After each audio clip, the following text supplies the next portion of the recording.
ये आकाशवाणी रायपुर है। छत्तीसगढ़ी समाचार बुलेटिन के संग किरण वर्मा के जय जोहार। अब सुनाओ आज के प्रमुख समाचार। प्रधानमंत्री नरेंद्र मोदी काली 16 दिसंबर के विकसित भारत संकल्प यात्रा के शुभारंभ करही। छत्तीसगढ़ में रायपुर के बूढ़ा तालाब परिसर ले होही शुरुआत। मुख्यमंत्री विष्णुदेव साय आज स्वास्थ्य विभाग के समीक्षा बैठक लेन। विभाग डहार ले संचालित योजना मन के लेन जानकारी और जांजगीर में अग्निवीर भर्ती रैली के तहत शारीरिक दक्षता परीक्षा आज ले शुरू हुईस। अब समाचार विस्तार ले। प्रधानमंत्री नरेंद्र मोदी काली 16 दिसंबर के मझनिया 4 बजे विकसित भारत संकल्प यात्रा के शुभारंभ करही। ए दौरान ओमन वर्चुअल माध्यम ले देश भर में यात्रा के अंतर्गत आयोजित होवैया कार्यक्रम ले जुड़ही और हितग्राही मन करा चर्चा करही। छत्तीसगढ़ के राजधानी रायपुर में विकसित भारत संकल्प यात्रा के शुरुआत बूढ़ा तालाब परिसर ले होही। ए मौका में मुख्यमंत्री विष्णुदेव साय वर्चुअल माध्यम ले राज्य के आने जिला ले जुड़ही और यात्रा के संबंध में संवाद करही। विकसित भारत संकल्प यात्रा 16 दिसंबर ले 26 जनवरी तक छत्तीसगढ़ के आने जगह में घूमही। पहली चरण में रायपुर समेत 4 शहरी क्षेत्र और 70 ग्रामीण क्षेत्र मन में कार्यक्रम राखे जाही। 1,8 LED वाहन भेजे गए हैं।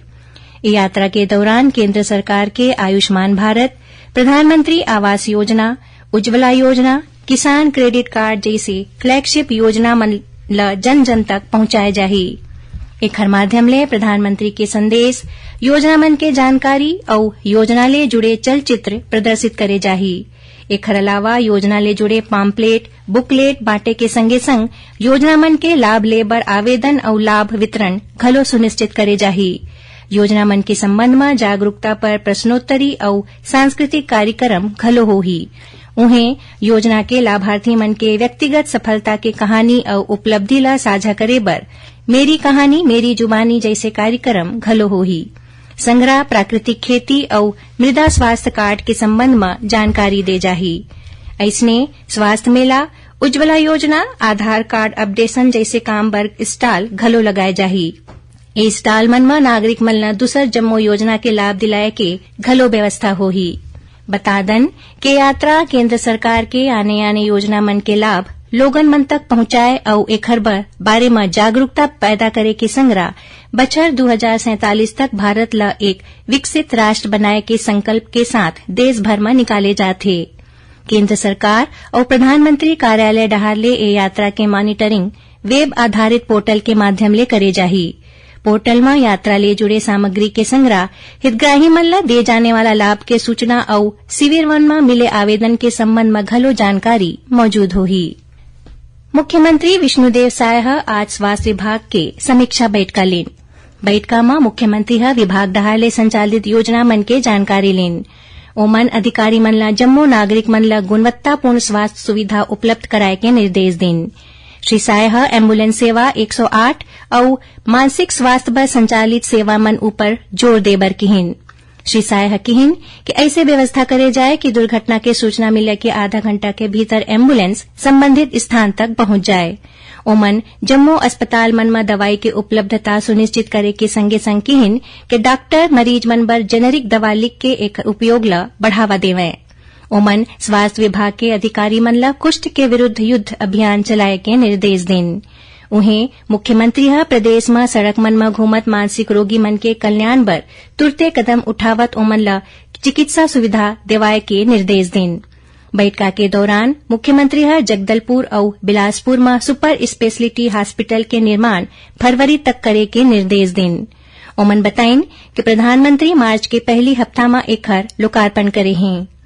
बैठक में उप मुख्यमंत्री अरुण साव और विजय शर्मा के संग मुख्य सचिव अमिताभ जैन, अतिरिक्त मुख्य सचिव रेणु पिल्ले और सुब्रत साहू घलो मौजूद रहीन।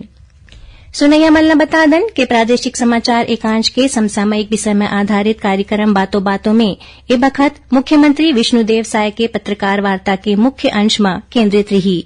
एक प्रसारण आकाशवाणी केंद्र रायपुर ले काली 16 दिसंबर के बिहनिया 10:30 बजे ले करे जाही। इला छत्तीसगढ़ स्थित आकाशवाणी के जम्मू केंद्र एके संग्रह रिले करही। छत्तीसगढ़ी समाचार बुलेटिन आप मन आकाशवाणी रायपुर ले सुनत हौ। छत्तीसगढ़ के खबर ले है आपकी वास्ता और खबर के विश्वसनीयता ले है हमार वास्ता।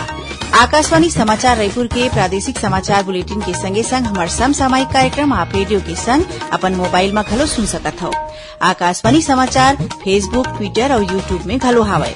हमार फेसबुक पेज हरे Chhattisgarh news on AIR, Twitter handle CGAIR news और हमार यूट्यूब चैनल हरे छत्तीसगढ़ AIR न्यूज। तो अब रेडियो के संगे संग आपके मोबाइल के माध्यम ले हम आप तक पहुंचत हन। छत्तीसगढ़ के हर खबर पर सुनत रहो आकाशवाणी समाचार। अब आगू बढ़बो माचे समाचार को ती। जांजगीर के खोखरा भाठा स्थित पुलिस लाइन में अग्निवीर भर्ती रैली के तहत शारीरिक दक्षता परीक्षा आज ले शुरू हुईस। आज पहली दिन 3 जिला बिलासपुर, मनेन्द्रगढ़, चिरमिरी, भरतपुर और सक्ती के 600 उम्मीदवार शामिल हुईन। एमाले 244 युवा मन दौड़ में सफल हुईन। 23 दिसंबर तक चलैया ए भर्ती रैली में पांचू दिन ले गे ऑनलाइन परीक्षा पास करैया प्रदेश के 6,800 ले ज्यादा उम्मीदवार भाग लेवत हैं। भर्ती रैली में अवैया अभ्यर्थी मन ला पहचान और शैक्षणिक प्रमाण पत्र समेत दूसरा जरूरी दस्तावेज अपन संग लाए बर कहे गे हे। जांजगीर जिला प्रशासन डहर ले रैली में शामिल होवैया युवा मन बर आवास, भोजन और वाहन के व्यवस्था करे गे हे। अधिकारी मन कहिन कि भर्ती प्रक्रिया पूरा निष्पक्ष होही। ओमन कहिन कि कोनो युवा काकरो झांसा में झन आवे, योग्यता के आधार में ही युवा मन के चयन होही। राज्य विधिक सेवा प्राधिकरण के निर्देश में प्रदेश के जम्मू न्यायालय मन में काली 16 दिसंबर के राष्ट्रीय लोक अदालत के आयोजन करे जाही। ए लोक अदालत में मोटर दुर्घटना, दावा प्रकरण, बैंक रिकवरी, सिविल, विद्युत, पारिवारिक विवाद जैसे आने मामला मन के आपसी समझौता करके निराकरण करे जाही। एखर बर आने खंडपीठ मन के गठन करे गे हे। नवा रायपुर स्थित हिदायतुल्ला नेशनल लॉ यूनिवर्सिटी के 7वां दीक्षांत समारोह 17 दिसंबर के आयोजित करे जाही।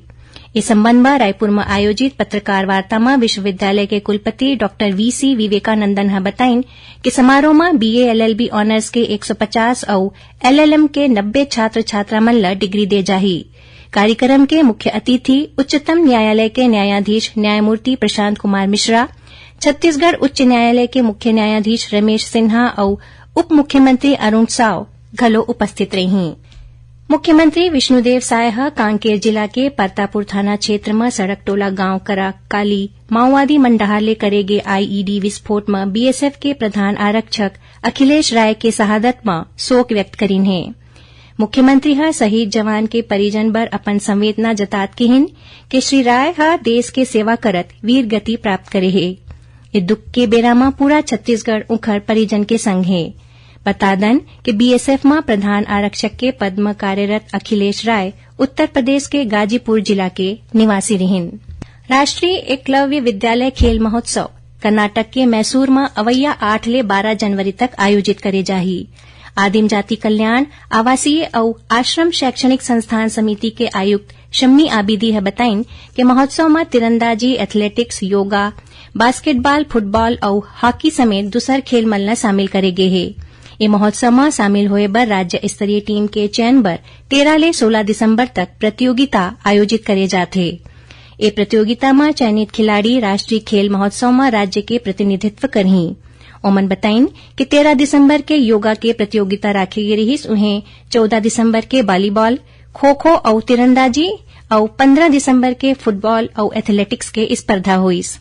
ये प्रतियोगिता मन में शामिल होए बर प्रदेश के 797 खिलाड़ी मन के प्रारंभिक स्तर में चयन करे गे हे। आखिर में प्रमुख समाचार एक घाव फेर। प्रधानमंत्री नरेंद्र मोदी काली 16 दिसंबर के विकसित भारत संकल्प यात्रा के शुभारंभ करही। छत्तीसगढ़ में रायपुर के बूढ़ा तालाब परिसर ले होही शुरूआत। मुख्यमंत्री विष्णुदेव साय आज स्वास्थ्य विभाग के समीक्षा बैठक लेन। विभाग डहाले संचालित योजना मन के लीन जानकारी और जांजगीर में अग्निवीर भर्ती रैली के तहत शारीरिक दक्षता परीक्षा आज ले शुरू हुईस। एकरे संग छत्तीसगढ़ी समाचार बुलेटिन इहे सिरावत है। जय जोहार।